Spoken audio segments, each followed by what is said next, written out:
Hi chemistry క్లాస్కి మళ్ళీ స్వాగతం. ఈరోజు మనం ఓ ఇంట్రెస్టింగ్ కెమికల్ లవ్ స్టోరీ గురించి మాట్లాడుకుందాం. అదే ఆక్సీకరణం ఇంకా క్షయకరణం. వినడానికి పేర్లు కొంచెం కొత్తగా ఉన్నా ఇవి ఎప్పుడూ జంటగానే ఉంటాయి. ఒకటి లేకుండా ఇంకొకటి ఉండదన్నమాట. మరి ఇంకెందుకు ఆలస్యం, ఈ కెమికల్ స్టోరీలోకి వెళ్ళిపోదామా? సరే, మన ఈ కథని ఒక సింపుల్ ఎక్స్పెరిమెంట్తో స్టార్ట్ చేద్దాం. ఇది మీ టెక్స్ట్ బుక్లోని యాక్టివిటీ 1.11 నుంచే తీసుకున్నది. ఓ సింపుల్ పదార్థాన్ని వేడి చేస్తే అసలేం జరుగుతుందో మనమే చూద్దాం రండి. ఇక్కడ స్క్రీన్ మీద చూడండి, ఒక చైనా డిష్, అందులో 1 గ్రామ్ కాపర్ పౌడర్ తీసుకున్నాం. గమనించారా, ఈ పౌడర్ బ్రౌన్ కలర్లో అంటే గోధుమ రంగులో ఉంది. ఇప్పుడు దాన్ని బర్నర్తో హీట్ చేస్తున్నాం, వేడి చేస్తున్నామన్నమాట. కొంచెం సేపు అలా వేడి చేయగానే చూడండి ఏమైందో. అద్భుతం! ఆ బ్రౌన్ కలర్ పౌడర్ కాస్త నల్లగా మారిపోయింది, కంప్లీట్గా బ్లాక్ అయిపోయింది. ఇక్కడే మనకు అసలు ప్రశ్న మొదలవుతుంది. ఎందుకు అసలు ఆ బ్రౌన్ కలర్ పౌడర్ నల్లగా ఎందుకు మారింది? ఆ నల్లటి పదార్థం ఏంటి? ఓకే, ఆ సస్పెన్స్ వీడదాం. ఆ నల్లటి పదార్థం ఇంకేదో కాదు, అదే కాపర్ 2 ఆక్సైడ్. ఏం జరిగిందంటే, మనం కాపర్ని గాలిలో వేడి చేసినప్పుడు అది గాలిలో ఉన్న ఆక్సిజన్తో రియాక్ట్ అయింది. అలా రియాక్ట్ అయి కాపర్ ఆక్సైడ్ అనే ఒక కొత్త కాంపౌండ్ని ఫామ్ చేసింది. సరిగ్గా ఈ ఎక్స్పెరిమెంటే మనల్ని ఈరోజు టాపిక్లోని మొదటి కీ కాన్సెప్ట్ దగ్గరికి తీసుకెళ్తుంది. దాని పేరే ఆక్సీకరణం. ఈ డెఫినిషన్ చాలా ముఖ్యం. జాగ్రత్తగా వినండి. సింపుల్గా చెప్పాలంటే, ఒక కెమికల్ రియాక్షన్లో ఏవైనా ఒక సబ్స్టెన్స్ ఆక్సిజన్ను తీసుకుంటే లేదా దానికి ఆక్సిజన్ యాడ్ అయితే ఆ సబ్స్టెన్స్ ఆక్సీకరణం చెందింది అని అంటాం. అంతే, చాలా సింపుల్ కదా. ఇదిగోండి, మనం చేసిన కాపర్ ఎక్స్పెరిమెంట్ కెమికల్ ఈక్వేషన్ ఇదే. ఇక్కడ చూడండి, copper Cu plus oxygen O2 gives copper oxide COO. అంటే కాపర్ ఆక్సిజన్ను పొందింది, దాన్ని గెయిన్ చేసింది. సో ఇక్కడ కాపర్ ఏమైంది? ఎస్, ఆక్సీకరణ చెందింది. క్లియర్ కదా?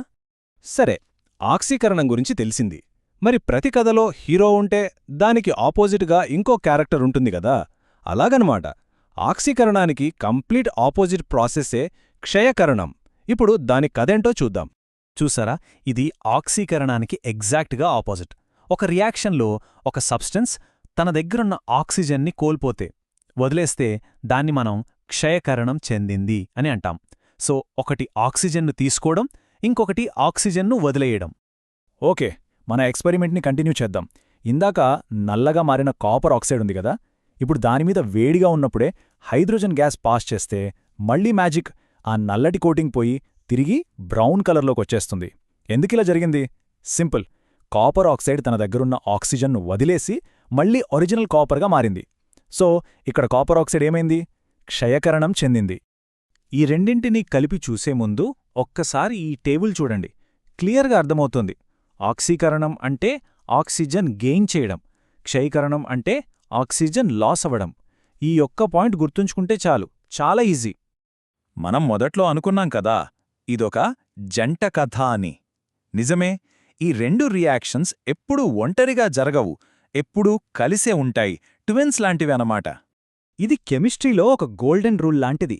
ఒకే కెమికల్ రియాక్షన్లో ఒక రియాక్టెంట్ ఆక్సీకరణం చెందుతుంటే అదే టైంలో ఇంకో రియాక్టెంట్ ఖచ్చితంగా క్షయకరణం చెందుతుంది.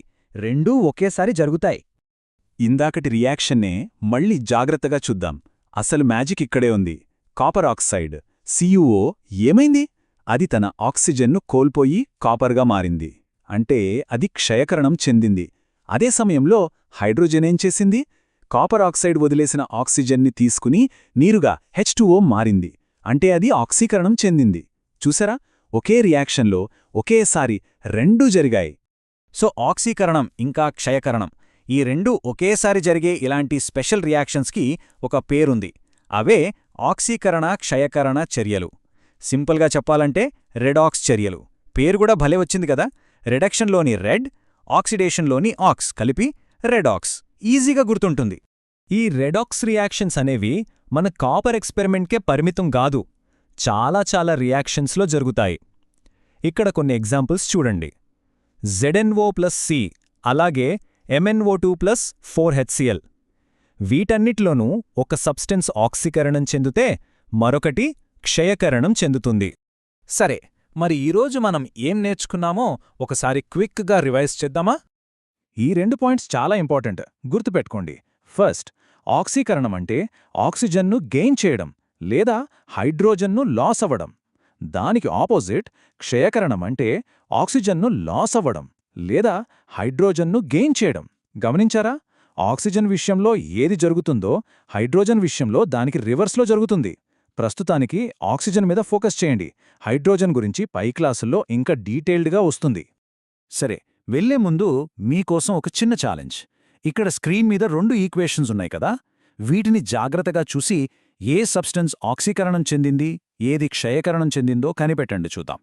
జస్ట్ ఆక్సిజన్ ఎవరికి యాడ్ అయ్యింది, ఎవరి దగ్గర నుంచి పోయిందో చూస్తే చాలు. మీ ఆన్సర్ ఏంటో ఆలోచించండి. ఈ కాన్సెప్ట్ ప్రాక్టీస్ చేయడానికి ఇదొక బెస్ట్ ఎక్సర్సైజ్.